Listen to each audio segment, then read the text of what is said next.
Assalamualaikum warahmatullahi wabarakatuh. Di tengah gersangnya padang pasir Yaman, di sebuah desa terpencil bernama Murad, lahirlah seorang anak yatim yang kelak menjadi simbol ketulusan, kesabaran, dan pengabdian tanpa batas kepada Sang Pencipta. Namanya Uwais bin Amir Al-Qarni, seorang pemuda yang hidup dalam kesederhanaan, namun hatinya dipenuhi cahaya iman. Kisahnya tidak tertulis dalam Al-Quran, akan tetapi keagungan akhlaknya diabadikan melalui sabda Nabi Muhammad SAW dan jejak para sahabat yang mulia. Uwais adalah bukti nyata bahwa kemuliaan manusia terletak pada ketakwaan, bukan keturunan, harta, atau kedudukan. Masa kecil yang penuh ujian. Uwais lahir dari keluarga miskin di Yaman. Ayahnya meninggal saat ia masih kecil, meninggalkan ia dan sang ibu, Fatimah binti Abdullah, yang buta dan lumpuh. Sejak dini, Uwais belajar arti tanggung jawab. Setiap hari, ia mengembala kambing tetangga untuk menghidupi keluarganya. Meski hidup dalam kekurangan, ibunya selalu mengajarkannya untuk bersyukur dan mengutamakan ibadah. Uwais Al-Qarni tumbuh dengan kepasrahan bahwa rezeki datang dari Sang Pencipta, bukan dari usaha semata. Ketika kabar tentang kenabian Muhammad SAW sampai ke Yaman, Uwais ingin sesekali bertemu Rasulullah SAW. Namun, ibunya yang sudah tua dan sakit-sakitan membutuhkan perhatian penuh. Dengan berat hati, Uwais Al-Qarni memilih mengutamakan pengabdian kepada sang ibunda. Ia berkata, "Aku tidak akan meninggalkan ibuku sendirian, meski untuk bertemu manusia paling mulia di muka bumi ini." Keputusannya ini kelak menjadi sebab kemuliaannya di mata Allah dan Rasul-Nya. Fatimah, sang ibunda, selalu mendoakan Uwais. Suatu malam ia bermimpi melihat cahaya terang menyelimuti putranya. Ia yakin Uwais adalah anak yang diberkahi. Meski buta, ia merasakan ketulusan hati Uwais. Dalam sebuah riwayat dikatakan, Uwais pernah berkata, "Aku takut durhaka kepada Allah jika aku durhaka kepada ibuku." Kesolehannya kepada ibu menjadi kunci rahmat Allah baginya. Uwais diuji dengan penyakit kulit yang parah, membuat tubuhnya dipenuhi luka. Namun, ia tak pernah mengeluh. Ia meyakini penyakit itu adalah cara Allah membersihkan dosa-dosanya. Setiap kali sakitnya kambuh, ia berzikir, "Ya Allah, jika ini ujian, berikanlah aku kekuatan untuk bersabar." Kesabarannya membuat para tetangga terharu, meski banyak yang menjauh karena takut tertular. Meski tak pernah bertemu Rasulullah, Uwais mencintainya melebihi diri sendiri. Ia menghabiskan malam dengan sholat dan membaca Al-Quran sambil berdoa agar suatu hari ia bisa melihat wajah Nabi. Namun, ia tak ingin pergi ke Madinah karena khawatir ibunya terlantar. Cintanya pada Nabi dibuktikan dengan meneladani akhlak beliau, jujur, rendah hati, dan penyayang. Dalam sebuah hadis riwayat Muslim, Rasulullah SAW bersabda kepada Umar bin Khattab dan Ali bin Abi Thalib, "Kelak akan datang seseorang dari Yaman bernama Uwais. Ia memiliki tanda putih di tengah dadanya. Doanya mustajab. Mintalah kepadanya agar ia memohon ampunan untuk kalian." Sabda ini menunjukkan kedudukan Uwais di sisi Allah. Meski ia bukan sahabat yang pernah bertemu Nabi, Uwais memiliki hidup menyendiri di Gua Yaman. Ia menghabiskan waktu dengan berpuasa, sholat malam, dan merenungi ayat-ayat Allah. Meski miskin, ia selalu menyisihkan sebagian makanan untuk fakir miskin. Suatu ketika, ia memberikan jubahnya kepada pengemis yang kedinginan. Padanya ia sendiri hanya memiliki satu helai pakaian. Ketika ibunda tercinta wafat, Uwais larut dalam kesedihan. Ia berpuasa selama berhari-hari sambil beristighfar. Ketika ibundanya tercinta wafat, Uwais larut dalam kesedihan. Ia berpuasa selama berhari-hari sambil beristighfar. Sebelum meninggal, sang ibunda berpesan, "Jadilah hamba yang bersyukur meski dalam ujian." Uwais pun memakamkan dengan tangan sendiri, lalu memohon kepada Allah agar dipertemukan dengan Rasul SAW. Setelah ibunya wafat, Uwais memutuskan pergi ke Madinah. Namun ketika tiba di sana, ia mendapati Rasulullah telah wafat. Hatinya hancur, tetapi ia tetap ziarah ke makam Nabi.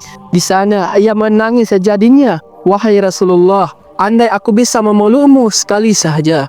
Suatu hari, Khalifah Umar dan Ali mendatangi Uwais yang sedang sholat di Masjid Nabawi. Mereka mengenalinya dari tanda putih di dadanya. Usai sholat, Umar memeluknya dan berkata, "Engkau adalah Uwais yang disebut Rasulullah." Uwais menjawab dengan rendah hati, "Aku hanyalah hamba yang penuh dosa." Umar dan Ali meminta Uwais mendoakan mereka. Uwais terkejut, "Bagaimana mungkin aku yang hina dimintai doa oleh kalian, para pemimpin umat?" Namun, ia akhirnya mengangkat tangan, "Ya Allah, ampunilah Umar dan Ali, sebagaimana Engkau mengampuni hamba-hambamu yang lemah ini." Air mata Umar bercucuran dengan doa tulus itu. Umar menawarkan harta dan jabatan, tetapi Uwais menolak. Ia berkata, "Aku hanya ingin hidup sebagai hamba yang tak dikenal." Ali bin Abi Thalib pun berkata, "Inilah tanda kekasih Allah. Ia menghindari dunia dan dunia menghindarinya." Uwais kembali ke Yaman, tetapi kali ini sebagai guru.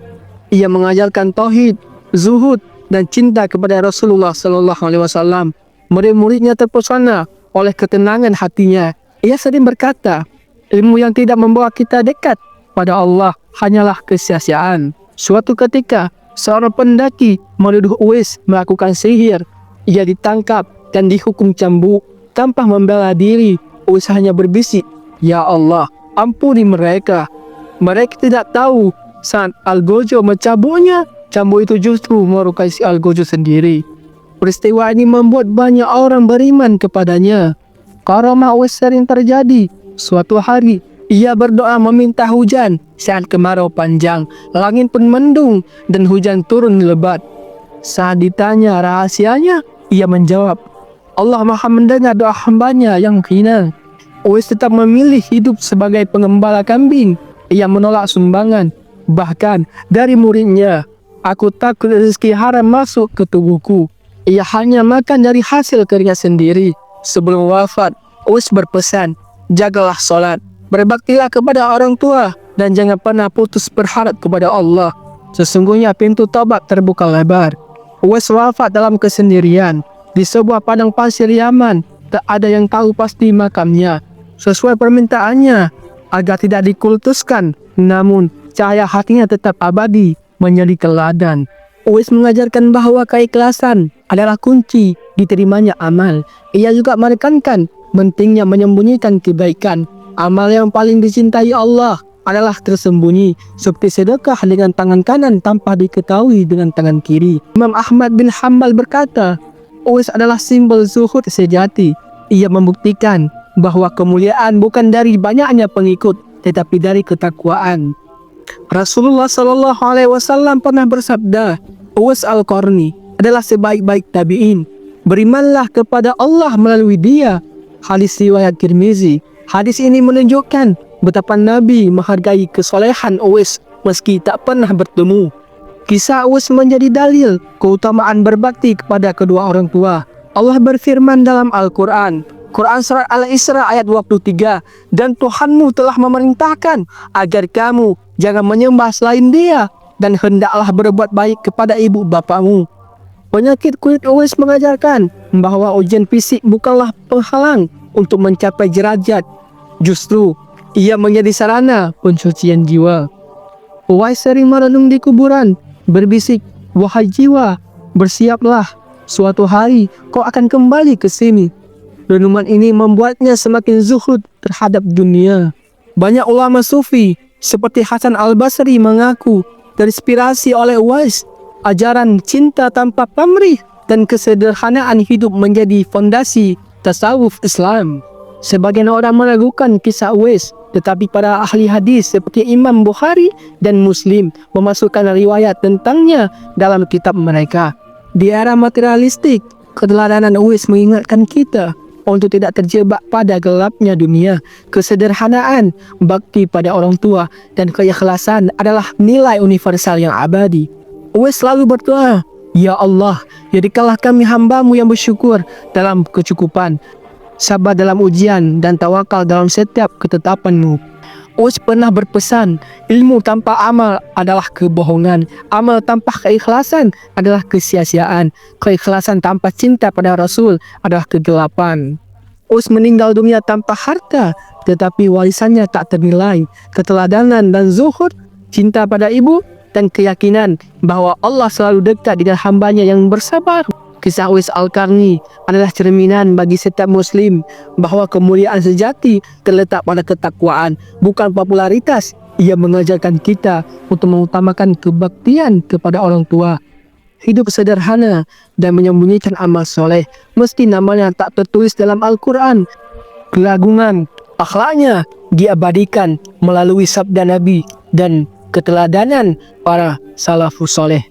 Dan sebelum kisah ini selesai, alangkah baiknya saya akan ngasih sebuah doa untuk kita semua. Ya Allah, berkahilah kami dengan ketulusan Uwais Al-Qarni. Jadilah kami hamba yang berbakti pada orang tua, sabar dalam ujian, dan ikhlas dalam beramal.